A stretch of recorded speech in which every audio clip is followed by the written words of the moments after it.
नमस्कार, आप देख रहे हैं आज तक। मैं हूं आपके साथ रोहित सरदाना। शाम के 5 बज रहे हैं और वक्त हो गया है दंगल का। बलिया में जो कुछ हुआ उसने पूरे उत्तर प्रदेश को ही नहीं बल्कि पूरे देश को हिलाकर रख दिया। पुलिस वालों और अधिकारियों की मौजूदगी में खूनी खेल खेला गया। लेकिन बवाल किसने किया, क्यों हुआ, गोलीकांड का सच क्या है और गोलीकांड हुआ कैसे, इन सवालों के जवाब तलाशने के बजाय गोलीकांड में अब जाति का एंगल आ गया।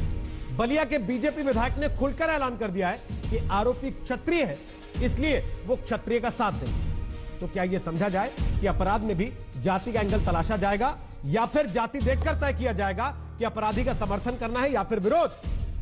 पूछेंगे कि उत्तर प्रदेश की सरकार का इस पर क्या कहना है। भारतीय जनता पार्टी अपने विधायक के इन तेवरों को लेकर क्या कहती है और बताएंगे आपको किस तरीके से इस पूरे मामले ने अब राजनीतिक तूल पकड़ लिया है। लेकिन सबसे पहले पूरी रिपोर्ट देखिए, उसके बाद बताते हैं दंगल में आज कौन कौन से मेहमान हमारे साथ।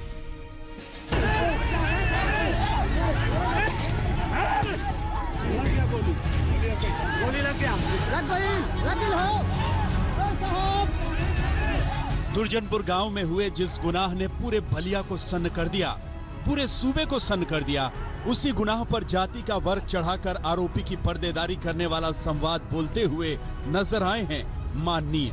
सुनिए इन्हें। यदि तुमको यादव प्रिय है तो सुरेंद्र सिंह को भी छत्री प्रिय है, इसलिए छत्री बालक है। मैंने बताइए, जिसका जान ही संकट में पड़ जाएगा, जान ही संकट में पड़ जाएगा तो उसमें क्या करेगा आदमी? या तो जान बचाएगा भग करके, नहीं तो जान बचाएगा लड़ करके। दूसरा उपाय नहीं होता है। या तो लड़ करके जान बचाएगा, नहीं तो भग करके जान बचाएगा। तो भगने की भी परिस्थिति नहीं है। वो रिटायर्ड जो है कैप्टन है, रिटायर्ड कैप्टन। आप बताइए, सेना का रिटायर्ड कैप्टन इस तरह की बात करता है तो किस परिस्थिति में क्या? उसका 80 वर्ष का बुढ़ा बाप पीटा जाएगा, उसकी बहन पीटी जाएगी, तो क्या वो चुप बैठेगा?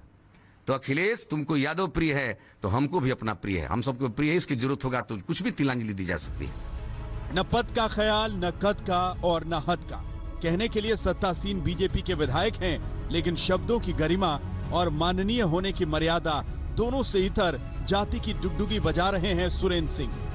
यदि तुमको यादव प्रिय है तो सुरेंद्र सिंह को भी छत्री प्रिय है, इसलिए छत्री बालक है। सुरेंद्र सिंह बोलने के लिए जाने जाते हैं। बड़बोलापन बेसबब भी बयान बनकर कई बार बाहर आ जाता रहा है। इस बार भी वही हुआ। सुरेंद्र सिंह बलिया गोलीकांड के आरोपी और 25,000 की इनामी धीरेन्द्र प्रताप सिंह के समर्थन में खुलकर सामने आ गए। वो धीरेन्द्र के परिवार के साथ थाने पहुंचे मामला दर्ज कराने। यहाँ सुरेंद्र सिंह भावुक भी हो गए। तो सुरेंद्र सिंह खुल्लम खुल्ला ऐलान कर चुके हैं कि आरोपी क्षत्रिय है, इसीलिए वो क्षत्रिय धर्म निभाते हुए उसके समर्थन में खड़े हैं। मगर अकेले बीजेपी के विधायक ऐसा नहीं कर रहे। दूसरी ओर योगी सरकार के खिलाफ आग राग गाते रहने वाले ओपी राजभर भी कह रहे हैं कि योगी सरकार धीरेन्द्र को इसलिए बचा रही है क्योंकि वो क्षत्रिय है। ब्राह्मण होता तो बिकरू कांड के आरोपी विकास दुबे की तरह धीरेन्द्र प्रताप की भी गाड़ी पलट गई होती। बचा रहे हैं, पलटेंगे कहा? हाँ, अगर वो ब्राह्मण होते तो पलट जाती। हाँ, ब्राह्मण होते तो पलट जाती। इससे आगे बढ़कर ओपी राजभर आरोप लगाते हैं कि योगी सरकार में ब्राह्मण और दलित अल्पसंख्यक सुरक्षित नहीं है। चाहे वो बलात्कार की घटना हो, चाहे हत्या की घटना हो। आपने बलिया के जिक्र किया, मुझे तो आश्चर्य हो रहा है कि जिसकी भी सरकार होती है उसके सरकार पे पुलिस उसके इशारे पे काम करती है।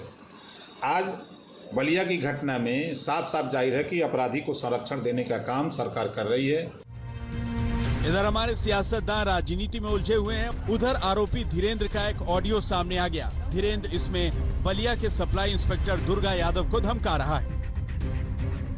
अरे इंस्पेक्टर साहब, क्या बात है भाई? जो जीवन वाले में क्या हुआ है?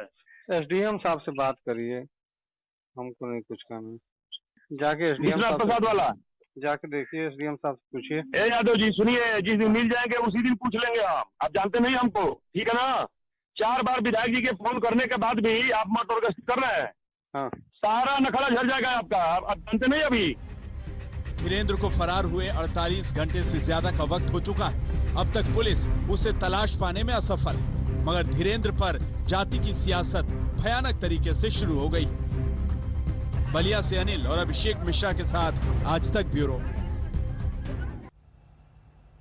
तो आपको बता दें कि दंगल में आज हमारे साथ सुधांशु त्रिवेदी हैं, वो बीजेपी के राष्ट्रीय प्रवक्ता हैं और राज्यसभा के सांसद हैं। हमारे साथ अनुराग भदौरिया हैं, वो समाजवादी पार्टी के प्रवक्ता हैं। हमारे साथ शांतनु गुप्ता आ गए हैं, योगी आदित्यनाथ पर किताब लिखने के बाद से चर्चा में लेखक हैं, कॉलमिस्ट हैं, और हमारे साथ आ गए हैं पूर्व पुलिस अधिकारी उत्तर प्रदेश के, और हमारे साथ आएंगी सुप्रिया श्रीनाथे, वो कांग्रेस पार्टी की प्रवक्ता हैं। एके जैन साहब उत्तर प्रदेश के पूर्व डीजीपी हैं। आप सबका स्वागत है दंगल में। सबसे पहले सुधांशु त्रिवेदी, मेरा सवाल आपसे है। सर, आदमी फरार है अब तक, और आपके विधायक वहां जाके चैलेंज कर रहे हैं जाति का नाम ले लेके। कोई कार्रवाई नहीं पार्टी की, अपराधियों पर नहीं चलती, कम से कम अपने विधायकों पर तो चलती होगी पार्टी की और सरकार की।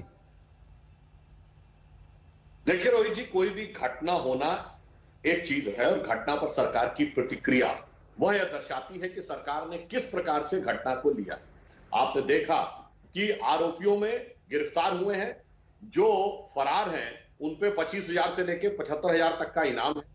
जो केस रजिस्टर किया गया है वो रासुका राष्ट्रीय सुरक्षा कानून और गैंगस्टर एक्ट के तहत रजिस्टर किया गया है, जिसमें 6 महीने तक जमानत नहीं हो सकती है, और यदि वो फरार रहते हैं और पुलिस एक निश्चित सीमा में नहीं पकड़ पाती तो उनके घर और संपत्ति की कुर्की हो सकती है। तो सरकार इस विषय पर पूरी सतर्कता के साथ, संवेदनशीलता के साथ और कठोरता के साथ कार्रवाई कर रही है। हाँ, जहां तक बयान की बात है, मैं मानता हूं यह बयान बिल्कुल गलत और दुर्भाग्यपूर्ण है। भारतीय जनता पार्टी किसी भी प्रकार की जात बिरादरी की राजनीति में विश्वास नहीं करती। मगर दुख की बात भी है रोहित जी कि इस देश में व्यक्ति समाज नहीं, अपराध और अपराधी, पीड़ित और अपराधी और आतंकवादी, सभी की जातियां देखकर जिन पार्टियों ने दशकों से जाति आधारित राजनीति की है, उनकी वजह से यह समस्या है कि वह जाति एक घुन की तरह बैठ गई। एक से छोटा सा उदाहरण दे रहा हूं, बिहार का चुनाव चल रहा है ना, आपके नेता बयान दे रहे थे सुरेंद्र सिंह जी, ये बीजेपी के ही विधायक हैं सर? हाँ, बीजेपी के विधायक है। और तो फिर इसके लिए समाजवादी पार्टी कैसे जिम्मेदार है, या कांग्रेस कैसे जिम्मेदार है, या पीडीपी महबूबा मुफ्ती कैसे जिम्मेदार है? कोई आतंकवादी का समर्थन करने वाली पार्टी या कोई अपराधी को जाति देखकर समर्थन करने वाली कोई और पार्टी कैसे जिम्मेदार है, जब वो नेता आपकी पार्टी का? हाँ, मैं बता रहा हूं आपको। देखिए, विधायक का यह बयान सर्वथा निंदनीय है, और विधायक के ऊपर क्या कार्रवाई होगी वह समुचित कार्रवाई पार्टी अपनी व्यवस्था करेगी। और यह विधायक इससे पहले भी कई बार गैर जिम्मेदाराना बयान दे चुके हैं। मगर अंतर क्या होता है, जब शीर्ष स्तर से जातिगत बातें लेकर बात कही जाती हो। बिहार का चुनाव चल रहा है ना, याद करिए, जब लालू और मुलायम जी एक पार्टी में थे, क्या करते थे? भूरा बाल निकाल रहा हूं, भूरा बाल, 4 जातियां थी। मुलायम सिंह जी जब अपनी 89 में पहली बार बने, क्या कहते थे? आप सब बोलते थे MY कॉम्बिनेशन, 2 जातियों का। याद करिए, हरियाणा में अजगर, 4 जातियों का कॉम्बिनेशन। माधव सिंह सोलंकी का गुजरात में खान, KHAM। ये जो जातियों को सेगमेंटेशन करके आप अपराध में बताता हूं, ये आपके विधायक को छूट कैसे देता है कि वो वहां बैठ के खुलेआम अपराधी की पैरवी करें और ये कहते हुए करें कि हमारी जाति का है, यादव को तुम बचाते थे तो क्षत्रिय को हम बचाएंगे, हम खड़े होंगे उसके साथ? ये उसको कैसे लाइसेंस देता है? देखिए, यह तो सर्वथा निंदनीय है, सर्वथा भर्त्सना योग्य है। मगर मैंने आपको इसलिए बताया, प्रदूषण फैलता है, तो जब प्रदूषण फैलता है तो हर व्यक्ति उससे प्रभावित हो जाता है। इसलिए मैं बताना चाहता हूं कि जब पिछले 40-50 सालों से इसी उत्तर प्रदेश में ये बताइए, जब 1993 में सपा बसपा की सरकार बनी थी, तो एक विशेष जाति के अपराधियों के केसेस विड्रॉ किए गए थे कि नहीं? ये कह के कि इनके ये जातियों के साथ अत्याचार हुआ है, और दुर्दांत दस्युओं के जिन्होंने खड़े करके लोगों को गोलियां मारी थी, सारे केस विड्रॉ कर लिए गए थे। तो इसलिए मैं कह रहा हूं कि ये एक बहुत दुर्भाग्यपूर्ण कल्चर जो पिछले 30-40 साल में आया था, परंतु भारतीय जनता पार्टी ने कभी भी शीर्ष नेतृत्व से अपराध अथवा जातिवाद का समर्थन नहीं। सुधांशु जी, आप ये बखूबी जानते हैं, उत्तर प्रदेश से आते हुए और उत्तर प्रदेश की राजनीति को करते हुए, कि इस समय आपकी सरकार के ऊपर जो आरोप लग रहे हैं ठाकुरवाद वर्सेस ब्राह्मणवाद या ठाकुरवाद वर्सेस एनी अदर वाद के, उसमें इनका बयान किस चीज को मजबूती दे रहा है? आपने इसके पहले, आज जब आप दंगल में आए, यह बयान नहीं सुना था? आपकी पार्टी के किसी नेता को नहीं पता था ये भाई साहब क्या बोल रहे हैं वहां पर? देखिए, ये पहले भी गैर जिम्मेदाराना बयान कई मुद्दों पर दे चुके हैं, महिलाओं को लेकर भी गैर जिम्मेदाराना, उसके बाद भी उन पर कोई कार्रवाई नहीं, लेकर भी गैर जिम्मेदाराना बयान दे चुके हैं। इसलिए किसी बयान, जब मैं पार्टी के आधिकारिक प्रवक्ता के रूप में कह रहा हूं कि उनका बयान निंदनीय है, भर्त्सना योग्य है, जाति को लेकर दिया गया बयान बिल्कुल गलत है। और हम ये कहते हैं कि जहां तक पार्टी की जातियों की बात है, तो हम सिर्फ ये कहना चाहेंगे, जो आपने ब्राह्मण वर्सेस ठाकुर की बात कही, उत्तर प्रदेश का आपने कहा हम रहने वाले, तो मैं याद दिलाना चाहता हूं क्या होता था बचपन में हम सुनते थे। 80 में विश्वनाथ प्रताप सिंह, फिर श्रीपति मिश्रा, फिर उसके बाद एनडी तिवारी, फिर वीर बहादुर सिंह। अरे ओपनली बोला जाता था, फिर नारायण दत्त तिवारी, एक ब्राह्मण एक ठाकुर, एक ब्राह्मण एक ठाकुर सीएम होगा। और मैं सुप्रिया सिन्हा जी को शायद पता हो या ना पता हो, वेन वीर बहादुर सिंह हटे थे तो उस समय बहुत बड़े जो कांग्रेस के प्रदेश अध्यक्ष थे लोकपत त्रिपाठी बोले थे, now it is a time for entry of a Brahmin after exit of a Thakur. तो इसलिए मैं कह रहा हूं ये स्थापित राजनीति जो जातियों के खेमे में बात करती गई है, उसकी वजह से यह समस्याएं उत्पन्न हुई है। सुधांशु जी, बड़ी अजीब सी परिस्थिति है सर। जातिवाद को तोड़ने में सफलता हासिल नहीं सर, यही ये बातियों के लिए आप जातिवाद को कैसे तोड़ रहे हैं ये मुझे समझ में नहीं आ रहा। अभी वापस आपके पास आता हूं, आपके साथ कुछ तकनीकी खराबी आ गई है लगता है, क्योंकि बीच बीच में नेटवर्क डिस्टर्ब हो रहा है और आपकी आवाज हम ठीक से सुन नहीं पा रहे हैं। आप ये भी कहना चाहते हैं कि हम जाति आधारित राजनीति नहीं करते, उसके बाद आप ये भी मानते हैं कि आपका विधायक ये फर्स्ट टाइम ऑफेंडर नहीं है, ये पहले भी बार बार इस तरीके के बयान दे चुका है। आप खुद निंदा भी करते हैं उसकी, लेकिन उस पर कोई कार्रवाई भी नहीं होती। वो खुलेआम बैठ के वहां पर जातीय बयान भी देता है। उसके साथ साथ आप ये भी कह देते हैं कि इनाम घोषित है, मुख्य आरोपी फरार है, केवल जिसको पुलिस ने पकड़ लिया था वो फिर भी फरार है, और उसके ऊपर इनाम घोषित करके आप कह रहे हैं कि हमारी पीठ थपथपा दीजिए, देखिए हम तो कितना सीरियसली काम कर रहे हैं। सुप्रिया श्रीनेत, अगर सीरियसनेस होती तो वो आदमी पुलिस के हाथ होने के बाद पुलिस के हाथ से फरार कैसे हो जाता, उसके ऊपर इनाम रखने की नौबत कैसे आती?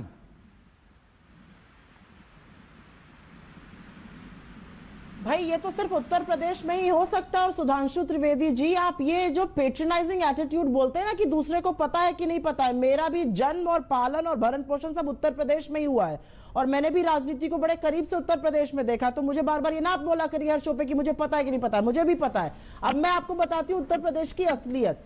बलिया में दिन दहाड़े कैमरे पर भी कैद है कि कैसे एक आदमी एक व्यक्ति की हत्या कर देता है। 6 पुलिस वाले उसको घेरते हैं, गिरफ्तारी करते हैं, गिरफ्त में लेते हैं और वो भाग जाता है। अब आप पहले मुझे बताइए कि 6 पुलिस ऑफिसर्स की गिरफ्त से एक आदमी भाग कैसे जाता है, उसको भगाया जाता है, क्या पुलिस कल्प्रिट है कि नहीं है, पहली बात। दूसरी बात, विधायक महोदय तो चलो सुधांशु त्रिवेदी जी मान रहे हैं पहली बार कल्प्रिट नहीं है, ये तो सीरियल कल्प्रिट है। ये तो बड़ी ही बेहूदी, बदतमीजी और उल जलूल बातें औरतों के लिए कह चुके हैं, हाथरस तक के कान में इन्होंने कही। आप ये मत कहिए कि मैं आधिकारिक प्रवक्ता होकर उसकी भर्त्सना करता हूं। आपकी पार्टी को कार्रवाई करनी चाहिए, आपकी पार्टी कार्रवाई नहीं करती है और इसीलिए इन लोगों को मनोबल मिलता है, इनको ये संबल मिलता है कि हम कुछ भी कह सकते हैं, हम कुछ भी कर सकते हैं। इन्होंने पहले दिन ही इस आदमी को बचाने की कोशिश कर दी। पहले दिन इनका बयान क्या था, आप ही के चैनल पे मैंने सुना, क्रिया की प्रतिक्रिया होती है। अब वो जात को लेकर उतर गए, वो थाने पहुंचकर धमका रहे हैं। आपने ऑलरेडी एक ऑडियो सुना है जो वायरल हो गया है आरोपी का, धीरेन्द्र सिंह का, जब वो कैसे एक दरोगा को उलझा रहे हैं, उसको कैसे धमकी दे रहे हैं। ये किस तरह का कानून का राज है उत्तर प्रदेश में? सच तो ये है रोहित जी कि पॉलिटिकल पेट्रोनेज के चलते, राजनीतिक संरक्षण के चलते जो अपराधी है उसको कहीं ये संबल मिला हुआ है, उसको कहीं ये हौसला है कि अपराध तो हम कर लेंगे, हमारे आका लोग बैठे हैं, हमें बचा लिया जाएगा। ये उत्तर प्रदेश की असलियत है और इसमें पुलिस 2 रोल निभाती है।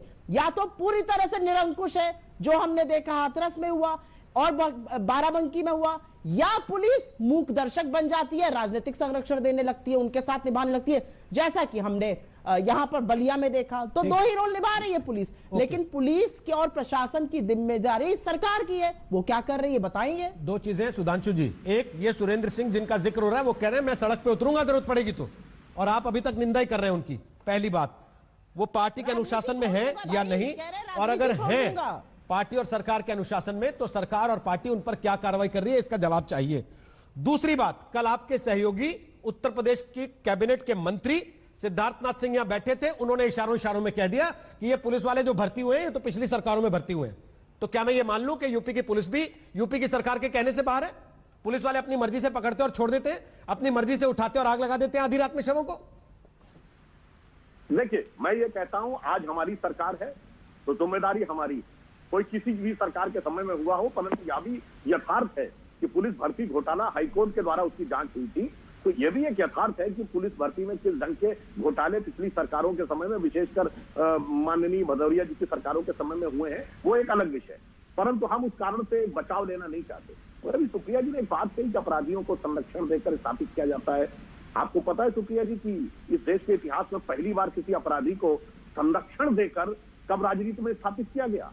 और वो उत्तर प्रदेश की घटना थी और आप ही की महान पार्टी थी। तब जब 1978 में प्लेन हाईजैक करने वाले पांडे बंधुओं को विधानसभा और लोकसभा का टिकट देकर 20 साल तक कांग्रेस ने विधायक बना के रखा, क्योंकि उन्होंने प्लेन हाईजैक किस बात के लिए किया था कि इंदिरा गांधी को छोड़ दो। और भदौरिया जी की पार्टी ने फूलन देवी पे केसेस विड्रॉ किए। मैं इसलिए ये नहीं कह रहा हूं कि मैं इस छोटी सी घटना का बचाव दे रहा हूं, मैं आपको बताना चाहता हूं कि ये जहर इन पार्टियों ने कितने गहन तरीके से, और इन्होंने कार्रवाई की बात कही सुप्रिया जी, मैं बिल्कुल जिम्मेदारी से कहता हूं कार्रवाई हुई है तो यह अनुचित है, पार्टी उस पर प्रभावी कार्रवाई करेगी, क्योंकि हमारे यहाँ जनप्रतिनिधियों यानी एमएलए और एमपी पर कार्रवाई की एक प्रक्रिया है जिसमें मिनिमम 15 दिन का समय है वगैरह। वो मगर ये बताइए, ये भारत से कश्मीर अलग हो जाना चाहिए, सैफुद्दीन सोज अपनी किताब में लिखते जम्मू कश्मीर अध्यक्ष की थी कार्रवाई। अफजल गुरु जिसको सुप्रीम कोर्ट ने कहा कि उसने देश की संसद पे हमला किया, उसके लिए शशि थरूर और मणिशंकर अय्यर ने कहा की थी कार्रवाई। आप बताइए ना, जिन लोगों ने सीधे देश को तोड़ने की बात कही, जिस समय 26/11 हाफिज सईद ने कराया और दिग्विजय सिंह ने कहा हाफिज सईद ने नहीं कराया, आरएसएस ने कराया, की थी कार्रवाई। आपकी पार्टी का इंटेलिजेंस ब्यूरो का चीफ आपकी सरकार में कह रहा था कि इशरत जहां आतंकवादी है और आपके नेता कह रहे थे इशरत बिहार की बेटी है, की थी कार्रवाई। इसलिए मैं कह रहा हूं छोटा अपराध पे राजनीति और बड़े अपराध पे दूसरी राजनीति। रोहित जी मैं कुछ बोलना चाहती हूँ। नहीं की थी कार्रवाई, अपराध है, उसका नतीजा आपके सामने है। इनके पास है 54 सांसद, आपके पास है 300 से ज्यादा सांसद। नहीं, आज की सरकार में आप जवाबदेह हैं। मैं वापस आपके पास आऊंगा, सुप्रिया जवाब दे रही है आपकी बात का। उसके बाद अनुराग भदौरिया और शांतनु गुप्ता और जरा जैन साहब को भी चर्चा में लेके आते हैं। बोलिए सुप्रिया, जवाब दे दीजिए इनको। असल में दिक्कत की बात तो यह है ना कि भाजपा के किसी भी नेता से, किसी भी प्रवक्ता से आप बात करिए तो वो 40 साल पहले की बात करते हैं। चलिए मैं हाथ जोड़ के मान लेती हूं हमने सब गलत किया, 2014 में आपने देश को आजाद भी कर दिया, हम तो ये भी मानते हैं। अब आप मुझे ये बताइए कि 2020 के भारत की तुलना आप बार बार क्यों पीछे से करते हैं? अब तो आपकी 6 साल केंद्र में सरकार थी, आपकी 3.5 साल से उत्तर प्रदेश में सरकार है। आपके लोग कहते हैं ये तो पिछली भर्ती में आए थे पुलिस ऑफिसर, वो सब छोड़ दीजिए। सुधांशु जी एक बात का जवाब दीजिए, आप ही के विधायक हैं लखीमपुर खीरी के लोकेंद्र बहादुर, वो थाने पहुंच जाते हैं, एक लड़की के छेड़छाड़ के आरोपी को जबरन दबंगई से रिहा करा लेते हैं, उनके खिलाफ क्या कार्रवाई कर रहे हैं आप मुझे ये बताइए कि कार्रवाई की आप बात करते हैं और बार बार आप कहते हैं कि आप लोग कितने अच्छे हैं। कुलदीप सिंह सेंगर पे आपने कब कार्रवाई की थी? जब हाई कोर्ट ने हस्तक्षेप करके कहा था कि सरकार क्या कर रही है, उन्होंने बड़े कड़े उसके शब्दों में निंदा करी थी। चिन्मयानंद जी पर आपने कब कार्रवाई की थी? जब हाई कोर्ट ने हस्तक्षेप किया था। तो प्लीज देश की आंख में धूल झोंकने का काम बंद कर दीजिए। आपसे बात करी जाती है उत्तर प्रदेश की, आप चले जाते हैं जम्मू कश्मीर पे, आप बात करने लगते हैं 26/11 की। अरे आज की बात कर लेना। मैं तो मानती हूं कि उत्तर प्रदेश ने आप में विश्वास जताया, आपको 312 सीटें दिलाई, लेकिन हाँ ये भी सच है कि उन 312 एमएलए में से 83 ऐसे एमएलए हैं भाजपा के जिनके ऊपर जघन्य अपराध, रेप और मर्डर जैसे अपराध चल रहे हैं। उसके बारे में आप क्या कहिएगा? और क्या ये प्रतिबिंब नहीं है हमारे समाज में आज वहां क्या हो रहा है और कानून व्यवस्था क्यों ध्वस्त पड़ी हुई है? ठीक। अनुराग भदौरिया, जो सरकार में रहता है वही धूल झोंकता है क्या? आपके ऊपर भी यही आरोप लगते थे, कांग्रेस की सरकार पे भी यही आरोप लगे, अब बीजेपी पे भी वही आरोप लग रहे हैं। देखिए मुझे सुधांशु जी की बेचारगी जो होता है, बेचारापन पे तरस आ रहा है कि उनके पास जवाब नहीं है। तो 1970 में चले गए, 1980 में चले गए, 1990 में चले गए। वो ये भूल गए कि 3.5 साल से सरकार उनकी है। उन्होंने जनता को सपना दिया था हम आएंगे तो उत्तर प्रदेश को अपराध मुक्त बनाएंगे, इसीलिए, और इन्होंने नारी सम्मान की बात की थी। आज उनको उत्तर प्रदेश ने चुन लिया तो ये आपने तो इलेक्शन के समय नहीं बताया था हम आएंगे तो 2014 की पहले की बातें करेंगे, 1970-80 की बातें करेंगे, तब तो नहीं बताया आपने। आज पता चला कि उत्तर प्रदेश में अपराध क्यों कम नहीं हो रहा है। इसलिए कम नहीं हो रहा है, देश की जो भारतीय जनता सरकार है उसने नुमा लोगों को पाल रखे हैं, इन्होंने गुंडे पाल रखे हैं, सपोर्टर के रूप में गुंडे पाल रखे हैं, इनके विधायकों ने सपोर्टर के रूप में गुंडे पाल रखे, तो अपराध कहां से रुकेगा? अगर इन्होंने गुंडे नहीं पाले होते, जो अपराधी ने आज गोली मारी है इसको तो 2019 में इसमें चार्जशीट है, वो आज तक अरेस्ट नहीं हुआ था, आज तक उसको जेल जाने का मौका नहीं जाने दिया भारतीय जनता पार्टी ने। उसका मनोबल इतना बढ़ गया कि आज उसने गोली मार के एक व्यक्ति की हत्या कर दी। इसके मतलब आपने गुंडे पाल रखे हैं, इसीलिए उत्तर प्रदेश के अंदर में ना महिलाएं सुरक्षित है ना जनता सुरक्षित है। और जिस तरह की बातें आप करते हैं, आपके राजनीति में ये जो जाति धर्म की राजनीति आप करना चाहते हैं, आपका विधायक बार बार आप कह रहे हैं नहीं प्रक्रिया होती है, 3.5 साल से आप विधायक को निकाल नहीं पाए पार्टी से। एक विधायक आपके पास ऐसे हैं, कौन विधायक है जो सरकार के खिलाफ नहीं बोल रहा है? लगातार सारे के सारे विधायक, क्या लोनी के विधायक ने सरकार के खिलाफ नहीं बोला? क्या हरदोई के विधायक ने सरकार के खिलाफ नहीं बोला? क्या सीतापुर के विधायक ने सरकार के खिलाफ नहीं बोला? लेकिन आप क्यों? क्योंकि ये लोग लगातार इस तरह का अत्याचार आप समाज के अंदर में आप विधायकों को बढ़ावा देते हैं, उसके बाद आपकी हिम्मत नहीं होती उनमें कार्रवाई करने की। आप जाति धर्म की राजनीति को बताइए, किस विधायक ने आज तक जाति धर्म की राजनीति एक बात तो बताइए सर, की है? बताइए आप। अब एक बात तो बता दीजिए, सीधे तौर पे जाति धर्म की एक सवाल राजनीति पूछ लूं आपसे, मैं शांतनु के पास जाऊं उसके पहले एक सवाल पूछ लूं। बोले सवाल पूछूं या चुटकुला सुनाऊं वही वाला जो आपकी सरकार में चलता था, यादव वाला? नहीं, हमारे सरकार में, इस सरकार में चुटकुला सुनाइए ना। नहीं, आप इसमें तो सुना ही रहे, इसमें तो सुना ही रहे। या आपको याद दिलाऊं, जो आप अचानक आज जाति धर्म से ऊपर हो गए हैं और आप हो गए हैं संत महात्मा एकदम से। नहीं, ये जो आप अचानक संत महात्मा हो गए हैं, जनता के धक्का देके बाहर कर दिए जाने के बाद, अगर आप सही रहते अपने समय पे शायद, तो हो सकता आप ही सरकार में होते आज, क्योंकि आप तो दावा करते हैं आपने बहुत काम किए थे। लेकिन मसला यह है कि आप भी तो उसी जाति धर्म में उलझे थे ना, आपके ऊपर भी तो यही आरोप थे ना कि आपके राज्य में भी एक जाति विशेष और एक समुदाय विशेष, केवल उन्हीं लोगों को खुली छूट रहती थी। क्या आप लोगों ने उनको सरकारी प्रश्रय दे रखा था, छूट दे रखी थी कि अगर तुम्हारी जाति है तो पुलिस वाला कोई हाथ नहीं लगाएगा क्योंकि उसी जाति के लोग पुलिस में भर्ती होंगे? मैं तो चैलेंज करता हूं, रोहित जी, सुधांशु जी बैठे हैं, समाजवादी ने विकास जो करके दिखाया है, ये एक विकास का नाम गिना दे उत्तर प्रदेश के अंदर में 3.5 साल से मैं गिनाता हूं, इनसे गिनाने को पूछे ना, डिबेट छोड़ के भाग जाए, मेरा नाम बदल देना। पूछो इन्होंने कौन सा हॉस्पिटल बनाया है? क्या एक हॉस्पिटल का नाम ले सकते हैं? एक यूनिवर्सिटी का नाम ले सकते हैं? एक रोड का नाम ले सकते हैं? हम समाजवादियों ने जो काम करके दिखाया वो आज तक बीजेपी के लोग भी, हमारे दुश्मन भी, जो बीजेपी के लोग हैं वो भी कहते हैं समाजवादियों ने एक्सप्रेस वे बनाया, मेट्रो बनाई, समाजवादी पेंशन दी, 1090 महिला बनाया, आजम खान वाली यूनिवर्सिटी भी जरूर बताइएगा जो यूनिवर्सिटी खड़ी की थी आपने। आजम खान वाली यूनिवर्सिटी भी गिरवा दीजिए फटाफट। आजम खान वाली यूनिवर्सिटी भी बता दीजिए। नफरत का जहर खोला है सर। सवाल ये है, अब मैं जरा शांतनु को चर्चा में ला रहा हूं। आपने हालांकि सुधांशु जी से सवाल पूछा, मैं एक बार शांतनु को चर्चा में ला रहा हूं। एक सेकंड, दो लोग अभी बोले नहीं है, ब्रेक पर चला जाएगा। इनको पता चल गया है कि आउट हो गए इसलिए उंगली उठा रहे थे। एक सेकंड, अभी दो लोग और बोलने बाकी हैं। अनुराग जी, आपको बधाई। अनुराग जी, दो लोगों का और बोलना बाकी है, उसके बाद ब्रेक लेना होगा। सुधांशु जी एक सेकंड। शांतनु गुप्ता, क्या ये कह के सरकार बच सकती है कि इस देश की राजनीति में ही जाति संप्रदाय की जड़ें? अगर सरकार का इकबाल है तो ये विधायक कैसे खुलेआम बयान कैसे दे रहा? अगर सरकार का इकबाल है तो ये विधायक सीरियल ऑफेंडर होकर भी कैसे पार्टी में इस समय तक मौजूद है? आपने रोहित जी बिल्कुल ठीक कहा, सरकार नहीं बच सकती। और ये विधायक है कौन? 312 विधायकों में से एक विधायक है। ना ये मुख्यमंत्री है, ना ये मंत्री है, ना उप मुख्यमंत्री है, ना पार्टी का अध्यक्ष है। तो एक विधायक की निजी राय है और मुझे अच्छा लगा सुधांशु जी के मुंह से सुन के कि जो कार्रवाई करी जाएगी। देखिए, मुझे लगता है आपके चैनल में भी अगर कोई गलत रिपोर्टिंग करेगा तो आप उसको एक प्रक्रिया होगी, उसकी भी तो प्रक्रिया होगी, जैसे सुधांशु जी ने कहा, उसको छोड़ दीजिए। लेकिन आप इस बात से भी नहीं मुकर सकते, क्योंकि मैं खुद उत्तर प्रदेश से आता हूं, बरेली में मेरा जन्म हुआ है, माताजी पिताजी मुरादाबाद रामपुर से हैं, कि उत्तर प्रदेश कैसे जाति में बट गया। पार्टी की एंटिटी होती थी और सारे स्लोगन होते थे। तब बहुत सारे सोफोलॉजिस्ट कहते थे कि तो सोशल इंजीनियरिंग है, मुलायम सिंह यादव की सोशल इंजीनियरिंग है, मायावती की सोशल इंजीनियरिंग है। वो गालियां देती थी, इसको मारो जूते चार, कभी ब्रह्मा विष्णु महेश है, तब वो सोशल इंजीनियरिंग हो जाती थी। तो सबकी एंटिटी हो गई।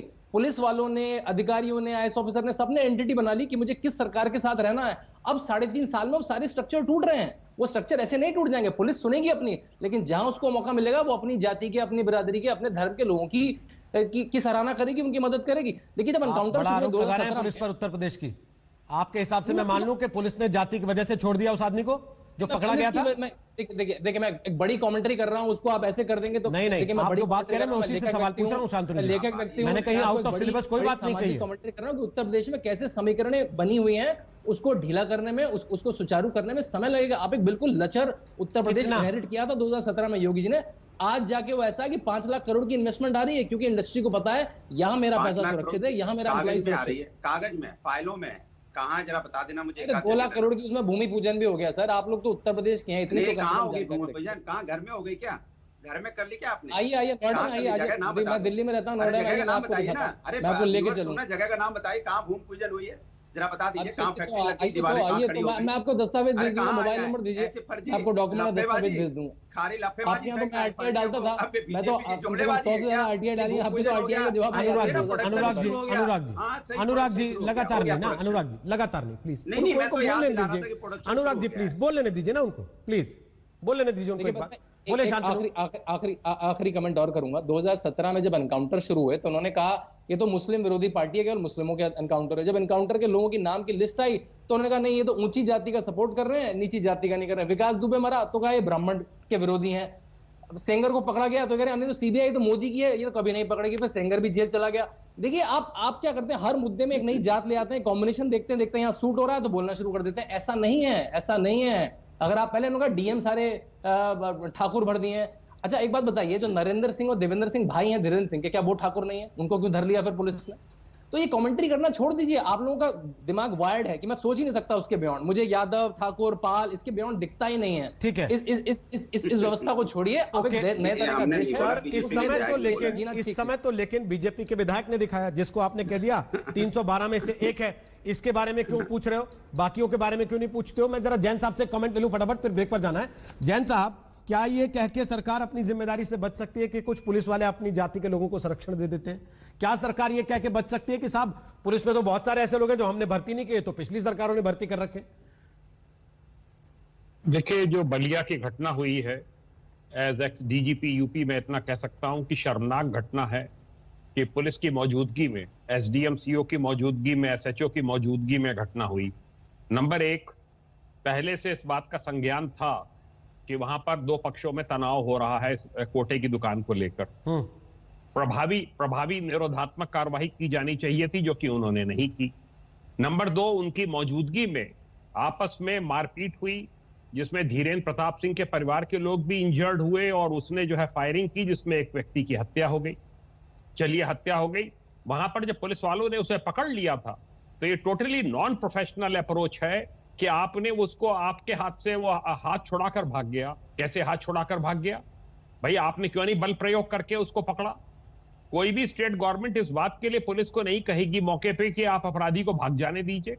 आपने शपथ ली है संविधान के प्रति, आपका दायित्व था कि आप उसके खिलाफ कठोर से कठोर कार्रवाई करते, उसको न्यायालय में प्रस्तुत करते, न्यायालय निर्णय लेता कि दूसरे पक्ष की भी गलती है कि इनकी भी गलती है, किसकी गलती है। आपको उसका लाइसेंस तुरंत जब्त करना चाहिए था, जो कि आपने नहीं किया। मुख्यमंत्री जी ने सही आदेश किया कि इन सब की विभागीय कार्रवाई होनी चाहिए, एसडीएम, सीओ, इंस्पेक्टर सबको सस्पेंड करिए, कड़ी से कड़ी कार्रवाई अभियुक्तों के विरुद्ध करिए। मैं नहीं समझता कि चीफ मिनिस्टर इससे ज्यादा कोई स्टेटमेंट दे सकते हैं। ये अब कभी पुलिस विभाग की है, पुलिस को सोचना होगा कि उन्होंने इस प्रकार का गैर जिम्मेदाराना और एक क्रिमिनल एटीट्यूड क्यों अपनाया। ये तो मैं समझता हूं इनकी बर्खास्तगी होनी चाहिए कि इन्होंने इस प्रकार का गैर जिम्मेदाराना व्यवहार वहां पर मौके पर किया और इतनी बड़ी घटना इसकी वजह से बन गई। अगर वहीं के वहीं उसको पकड़ लेते, बल प्रयोग करके पकड़ लेते, आवश्यकता पड़ती गोली मारकर पकड़ लेते, तो ये घटना इतनी बड़ी ना हो पाती। शायद इसीलिए अखिलेश यादव सवाल उठा रहे हैं, जब कल उन्होंने ट्वीट किया और पूछा कि अब देखते हैं क्या इस अपराधी की गाड़ी पलटती है, यूपी पुलिस पलटाती है या नहीं। उसमें भी एक जातीय तंज था। ब्रेक के बाद वापस आएंगे, सुधांशु त्रिवेदी, सुप्रिया सुनील दोनों के पास चलेंगे। देख रहे हैं सवाल ये कि आखिर बलिया की लड़ाई में जाति क्यों आई। सुधांशु त्रिवेदी, सुप्रिया सुनील, एक एक करके आप दोनों के पास आ रहा हूं। बोले सुधांशु जी पहले अपनी बात। सरकार जिम्मेदारी से कैसे भाग सकती है, और अपने विधायक पर आप निंदा भी करते हैं लेकिन पर्दा भी डाल लेते हैं ये बता के कि भाई यहां तो इन लोगों ने देखो कैसे जातिवाद फैला रखा था। नहीं, पर्दा डालना तब हो जब हम कहीं भी परोक्ष रूप से भी सही अपने विधायक के कृत्य का समर्थन कर रहे हैं या बचाव कर रहे हैं। ये पर्दा नहीं है। मैंने सिर्फ ये बताया कि हवा में जहर क्या है। सुप्रिया जी को पता नहीं, मतलब मैं ये नहीं कहना चाहता उन्हें ध्यान है अथवा नहीं ध्यान है। मैं सुप्रिया जी ऐसे ही नहीं चला गया था 40 साल पहले के जमाने में। वो पता है, वो हाईजैकर जो आपने कहा हो गई गलती, हाईजैकर कहां के थे? इसी बलिया के थे। दोनों बंधु इसी बलिया के थे। और उन्हें यूथ कांग्रेस का अध्यक्ष और सचिव किसने बनाया था? परम आदरणीय सम्माननीय श्रीमती इंदिरा गांधी जी ने, संजय गांधी जी ने उनको सम्मानित किया था। इसलिए मैं कह रहा हूं कि ये जो बात है कि अपराधियों के बारे में बात, अभी देखिए भदौरिया जी कितना जबरदस्त बोल रहे थे, क्या कार्रवाई की। मैं याद दिलाना चाहता हूं, अभी हाल की बात है 2017 का चुनाव, पिछला चुनाव यूपी का। इनके कासगंज के एमएलए, जहां तक मुझे शायद नाम उनका शायद इशरतुल्ला शेरवानी या कुछ ऐसे नाम था, एलानिया बोले हमारी सरकार आ गई तो किसी पुलिस वाले की हैसियत नहीं होगी कि किसी मुसलमान की तरफ उंगली उठा सके। बोले थे कुछ क्या कार्रवाई की थी मान्यवर? हमने जाके शिकायत की तो चुनाव आयोग ने कार्रवाई की ना। भदौरिया जी की पार्टी बोली ना, ये भदौरिया जी की पार्टी जैसे ही सत्ता में आती है विकास के कार्य गिनाओ। अरे विकास के कार्य की आप बात करते, अचानक एक ही जाति के एसएचओ में सबसे योग्यता नजर आने लगती है। अचानक एक जाति के एसडीएम बनने लगते हैं। और इतना ही नहीं होता है, सब सुन रहे हैं, आपको पता है पब्लिक सर्विस कमीशन में पब्लिक सर्विस कमीशन में एक ही जाति के लोग सेलेक्ट होने लगते हैं। केवल 4 जिलों से सारे लोग सेलेक्ट होने लगते हैं। ये जाति की बात करते हैं। आप एक मेडिकल कॉलेज का नाम बता दीजिए, एक रोड का नाम बताइए, चलिए छोड़िए, एक डिस्पेंसरी का नाम बता दीजिए, चलिए अरे मैं बता रहा हूँ जितने लोगों को अरे बताओ ना, हमारे जमाने में मिला बगैर जात पूछे हमारे जमाने में मिला है, नाम बता दो, पूछ के मिला। चलिए एक नर्सिंग होम का नाम बता दो, छोड़िए शौचालय मिला है। अरे आप प्राइमरी स्कूल का नाम बता दो जो आपने बनाया हो 3.5 साल में। चलिए आप प्राइमरी स्कूल का नाम बता दीजिए। कमाल की बात करते हैं आप, एक प्राइमरी स्कूल तक आपने बनाया नहीं 3.5 साल में, तो कॉलेज यूनिवर्सिटी क्या बनाएंगे आप? आपको नाम नहीं पता क्योंकि आपने नहीं बनाया, हमने बनाया इसलिए डंके की चोट पे बोलते हैं। और व्यूअर आपको देख रहा है कि आप एक प्राइमरी स्कूल का नाम नहीं बता पा रहे, इससे ज्यादा शर्म की बात सरकार ने कुछ हो सकती है क्या? 3.5 साल में प्राइमरी स्कूल नहीं बना पाए आप, प्राइमरी स्कूल नहीं बना पाए। और बात करते हैं 1970, 80, 90 की, 2000 की, 9 की, 10 की, एक प्राइमरी स्कूल नाम बता दीजिए आपने जो बनाया हो 3.5 साल में। मैं चैलेंज करता हूं आपको, आप बना दीजिए। आप एक डिस्पेंसरी का नाम नहीं बता पाते, एक नर्सिंग होम का नाम नहीं बता पाते, एक यूनिवर्सिटी का नाम नहीं बता पाते, कॉलेज का नाम नहीं बता पाते, एक रोड का नाम नहीं बता पाते, महिला सम्मान को नहीं बचा पा रहे आप, यहाँ अपराध नहीं रोक पा रहे आप, कोरोना काल से लोगों की मौतें हो रही है आप नहीं रोक पा रहे, यहाँ महंगाई बढ़ रही है आप नहीं रोक पा रहे। तो आपने किया क्या 3.5 साल में? सवाल पूछा था, कार्रवाई की तो आप बताइए। जिसने कहा था मुसलमानों की तरफ उंगली नहीं उठा पाई। अरे मैं आपसे कुछ पूछ रहा हूँ, आप कुछ बोल रहे हो, सरकार किसकी है? सरकार किसकी है? अपराधीकरण का जवाब दीजिए। जो सपना देखते हैं बताइए क्यों कैसे विड्रॉ किए थे? उत्तर प्रदेश बनाएंगे, जो लोग अपराधियों थे आपने केस विड्रॉ करने की कोशिश की। आप जो कहते थे कि यहाँ पे हमने रोमियो स्कर्ट बना दिया, आप कहते थे अपराध मुक्त कर देंगे, और दिन दहाड़े पुलिस और एसडीएम के सामने गोली मारी जा रही है और आप आके बचाने की कोशिश कर रहे हैं अपराधी को। शर्म नहीं आती आपको? अपराधी को बचाने की कोशिश कर रहे हैं आप। अच्छा अनुराग जी हो गया, आप एक सेकंड, आप मुझे सुप्रिया जी के पास जाने दीजिए। शांति से सुनिए, आप दोनों एक दूसरे से रोहित जी गलत बात, आप दोनों मत बोलिए, बिल्कुल गलत बात है। अनुराग जी,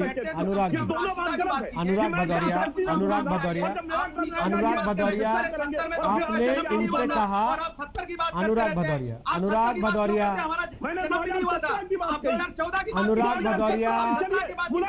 सुधांशु जी एक सेकंड, मेरा निवेदन है दोनों रुक जाइए एक सेकंड, नहीं तो मुझे दोनों की आवाज बंद करके फिर सुप्रिया के पास जाना एक सेकंड चाहिए आपको बोलने के लिए। भाषण देते हैं, चलिए सुधांशु जी,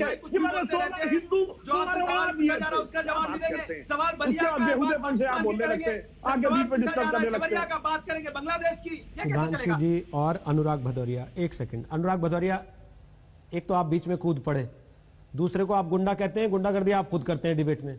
मैंने साफ साफ कहा कि सुधांशु त्रिवेदी सुप्रिया शिनाते बोले, लेकिन आप बीच ये आपकी पोलाइटनेस देख ली सर, देख ली। अब प्लीज कम से कम प्लीज सुधांशु, मैं केवल आपसे रिक्वेस्ट कर सकता हूं, आप उसके बाद कुर्ता फाड़ के भी खड़े हो जाएंगे तो मैं कुछ कर तो पाऊंगा नहीं, केवल देख ही पाएंगे लोग बैठ के कि आप क्या ड्रामा कर रहे हैं। कम से कम एक एक करके बात तो करिए, आप लोग सीरियस हैं जनता के लिए, जनता को सुनने तो दीजिए आप बोलना क्या चाहते हैं। एक आदमी बोलता है, दूसरा उसके ऊपर चिल्लाने चलता है।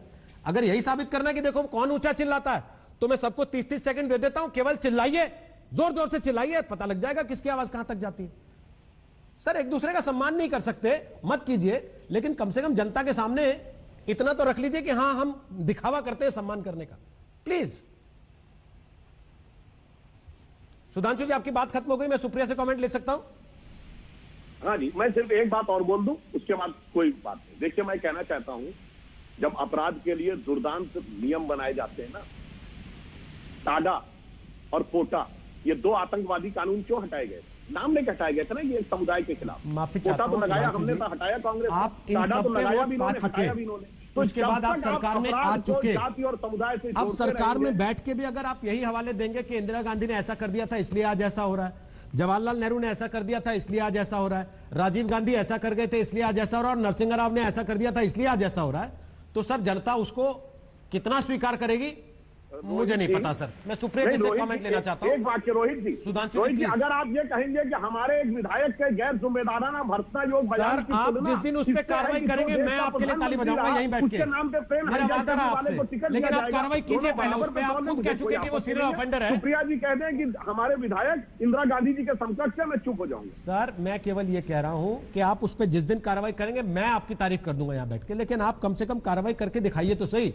विधायक खुलेआम घूमता है, सुप्रिया जी टीवी पे बैठ के सुधांशु जी खुद स्वीकार कर रहे हैं कि वो सीरियल ऑफेंडर है, वो बार बार इस तरीके की हरकतें करता है, उसके बावजूद वो विधायक भी है, वो पार्टी का सदस्य भी है, पार्टी का सम्मानित नेता भी है, और यहां तक धमकी दे रहा है कि मैं सड़क पे उतरूंगा और मैं आंदोलन करूंगा सरकार के खिलाफ अगर मेरे लड़के पे कार्रवाई की गई तो।